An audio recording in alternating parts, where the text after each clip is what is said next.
বিএনপির ভারপ্রাপ্ত চেয়ারম্যান তারেক রহমান বিমান বাংলাদেশ এয়ারলাইন্সের যেই ফ্লাইটে ঢাকা আসবেন সেই ফ্লাইটের দায়িত্বে থাকা দুই কেবিন ক্রুকে দায়িত্ব থেকে সরিয়ে নেওয়া হয়েছে। সরিয়ে নেওয়া দুই কেবিন ক্রু হলেন জুনিয়র পার্সার মোহাম্মদ শওকাতুল আলম সওগাত এবং ফ্লাইট স্টুয়ার্ডার্স জিনিয়া ইসলাম। বিষয়টি নিশ্চিত করেছে বিমান বাংলাদেশ এয়ারলাইন্সের একজন দায়িত্বশীল সূত্র।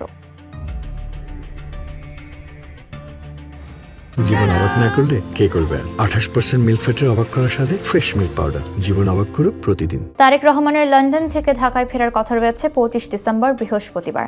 তাকে বহন করা বিমান বাংলাদেশ এয়ারলাইন্সের BJ202 ফ্লাইটে বুধবার 24 ডিসেম্বর সন্ধ্যায় লন্ডনের হিথ্রো বিমানবন্দর থেকে ঢাকার উদ্দেশ্যে রওনা হওয়ার কথা। এই ফ্লাইটে তারেক রহমানের পরিবারের সদস্য এবং বিএনপির শীর্ষ নেতারাও থাকবেন বলে জানা গেছে। সূত্র জানায়, রাজনৈতিক সংশ্লিষ্টতার তথ্যের ভিত্তিতে এই সিদ্ধান্ত নেওয়া হয়েছে। সামাজিক যোগাযোগ মাধ্যমে ওই দুই কেবিন ক্রুর সঙ্গে আওয়ামী লীগের নেতাদের অসংখ্য ছবি প্রকাশ পাওয়ার পর এই সিদ্ধান্ত নেওয়া হয়। এছাড়া তারা নিয়মিত আওয়ামী লীগ নেতা শেখ সেলিমের ফ্লাইট পরিচালনা করতেন বলেও জানা গেছে। বিমান সূত্র জানায়, গোয়েন্দা প্রতিবেদনে দুজনের রাজনৈতিক সংশ্লিষ্টতা এবং ভিআইপি যাত্রী নিরাপত্তা নিয়ে সম্ভাব্য ঝুঁকির কথা উল্লেখ থাকায় তাদের দায়িত্ব থেকে সরানো হয়েছে। পরবর্তী সময় তাদের পরিবর্তে ফ্লাইট পার্সার মোস্তফা এবং ফ্লাইট স্টুয়ার্ডেস আয়াতকে ফ্লাইটে অন্তর্ভুক্ত করা হয়েছে।